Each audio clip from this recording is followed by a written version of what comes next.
In Cambodia, the year 1975. The Khmer Rouge took power and declared, "Wipe out society. No past, no future, only revolution and rice fields." They called it an agricultural paradise. The world called it one of the most insane genocidal policies in modern history. In Cambodia, the Khmer Rouge did what no regime had dared before: reset the entire society into full-on digging mode. And from that moment, 1/4 of Cambodia's population, yes, around 2 million people, would never live to see the bright future they were promised. Welcome to Cool Past, where history isn't just a list of dates, but a series of ridiculous, fascinating, and surprisingly human stories. Let's rewind to early 1975, a nation exhausted after 5 years of brutal civil war. On one side stood the Khmer Republic under Lon Nol, backed by the US controlling major cities, guns, and media. But the regime was weak and corrupt. On the other side, the Khmer Rouge, rural guerrillas driven by Maoist thought, radical, ultra-agrarian, and obsessed with purity. Back then in Cambodia, city folks had white rice, electricity, newspapers, movies. Intellectuals debated democracy, republics, revolution, and art. Meanwhile, rural people were hungry, uneducated, and looked down upon. A society torn by bitter class resentment. The Khmer Rouge defined the city as selfish, exploitative, and weak. The countryside was pure, hardworking, and revolutionary. Want equality? Then erase the cities. Everyone becomes a farmer. In April 1975, as the US withdrew from Vietnam, all American aid to Lon Nol was cut. The Khmer Republic collapsed like a bad joke. On April 17, 1975, the Khmer Rouge marched into Phnom Penh, no tanks needed, just loudspeakers and revolutionary smiles. People flooded the streets cheering. They thought the war was over.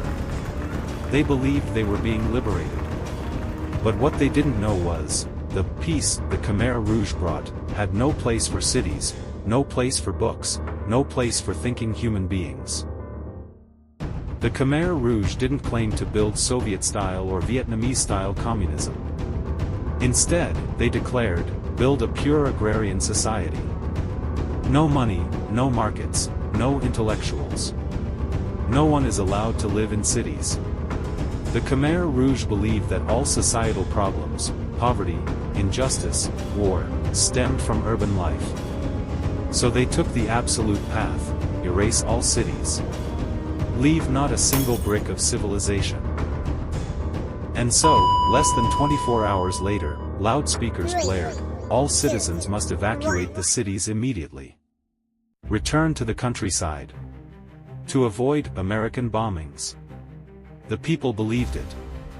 And walked straight into the most insane forced migration in modern history, over 2 million people, forced out of the cities, walking toward remote villages. Phnom Penh had barely finished cheering before it began to fall apart. As the gunfire stopped, the ideological slaughter had only just begun. Now let's see how the Khmer Rouge reset an entire nation back to year zero. The Khmer Rouge didn't just seize power. They seized the very concept of time. The day they entered Phnom Penh wasn't called Victory Day. It was the day the old world ended. Day zero. Year zero. Yesterday no longer existed. They didn't want to correct history or reform it. They wanted to erase it. Erase memory. Erase families. Erase cities. Erase you. If you had a name in the old society, you were already dead, just not buried yet. They wanted to start over from the soil. Every Cambodian citizen, regardless of profession, age, or education, became a collective farmer. Doctors, teachers, musicians, children, all forced into the fields with hoes. Even family love was seen as counter-revolutionary. To love your family more than the revolution is bourgeois, they said. And more terrifying was their policy of intellectual extermination, like weeding a field. You wear glasses? Then you're obviously an intellectual. Huh? Clearly a threat. You must die. Huh? You speak French? Western influence, huh? You must die. Oh. This person can heal people. Educated? Kill. Even beautiful handwriting could get you killed. Huh? No trial. No evidence needed. Just a hunch that you aren't dumb enough, and you'd die. They didn't need you to be wrong. They just needed you to be on the wrong frequency. The past? History? Completely erased. No libraries. No schools. No religion. No New Year celebrations. No, before 1975. No one was allowed to remember. Because memory means attachment. And the Khmer Rouge only allowed attachment to hoes and slogans. The society they rebuilt from scratch wasn't a society. It was a giant labor camp. Where people were separated from their families, worked 16-hour days, ate watery porridge, and slept on the ground. And then people started dying. Not from bullets. But from hunger, exhaustion, and disease. Fever? No medicine. Weak? No rest. Complaining? Counter-revolutionary. In the eyes of the Khmer Rouge, dying from labor was glorious. But whining? A sign of bourgeois tendencies. And you know what? If you were suspected of being a traitor, all it took was someone accusing you, no proof needed. You'd be sent to a re-education camp. Which was really an execution center. Cambodia had over 300 such prisons. The most infamous one was Tuol Sleng, or S-21. There were no trials. Only intellectual guillotines. About 18,000 people entered. Only 12 survived. The most common crime?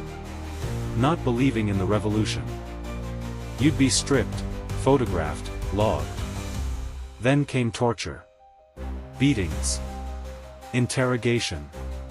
You had to write your own confession script. After your confession, you'd be taken away to be buried. Not murdered, file closed. The Khmer Rouge carefully photographed each victim before killing them. Fearful faces. Lost eyes. Today, they hang across the walls of Tuol Sleng Museum. And in a society like that, what were children taught? Cambodian children didn't go to school. They were trained to report their parents, to hold hoes instead of pens, to believe that family love was bourgeois, and revolution was sacred. Some children, as young as 9, became team leaders of labor squads. Some, just 12, beat adults to death with sticks for not being enthusiastic enough. Because in this hoe-wielding paradise, children weren't the future. They were weapons whose teeth hadn't fully grown. In just 4 years of rule, the Khmer Rouge didn't just kill over 2 million people. They killed memory. Killed trust. Killed a nation's ability to dream. At that time, Cambodia wasn't just hell for its own people. It was a deranged nation picking fights with its neighbors. The Khmer Rouge began attacking Vietnam's southwest border, massacring tens of thousands of civilians, demanding territory, pushing in deeper, as if the whole world belonged to their revolution. And then, they messed with the wrong neighbor. Late 1978, Vietnam struck back. In a lightning campaign, Vietnamese forces entered Phnom Penh within weeks, forcing the Khmer Rouge to flee to the jungle. On January 7, 1979, the Khmer Rouge regime collapsed. But, they didn't vanish. And here lies the prolonged tragedy. Pol Pot and his gang retreated into the jungle, continuing guerrilla warfare for 2 more decades. The international community didn't immediately condemn the Khmer Rouge. In fact, They even let them keep Cambodia's seat at the UN. Yes, during a moment in history, a genocidal regime represented Cambodia at the United Nations. Pol Pot died in the jungle in 1998, never brought to trial. Many Khmer Rouge leaders lived to old age, dying peacefully in bed. Only a handful were tried internationally in the 2000s, after the Cambodian people had endured decades of pain. The Khmer Rouge wasn't just a crazy regime. It was living proof of one truth: when absolute power meets extremist ideology, human beings become raw material. And sometimes, the world knows, but does nothing. They once dreamed of paradise. But all they built was a graveyard. There are stories no textbook teaches. There are chapters of history the world once turned its back on. If you're hearing this story now, like, share, or comment. Not to boost the channel, but to help ensure history doesn't repeat as an invisible tragedy.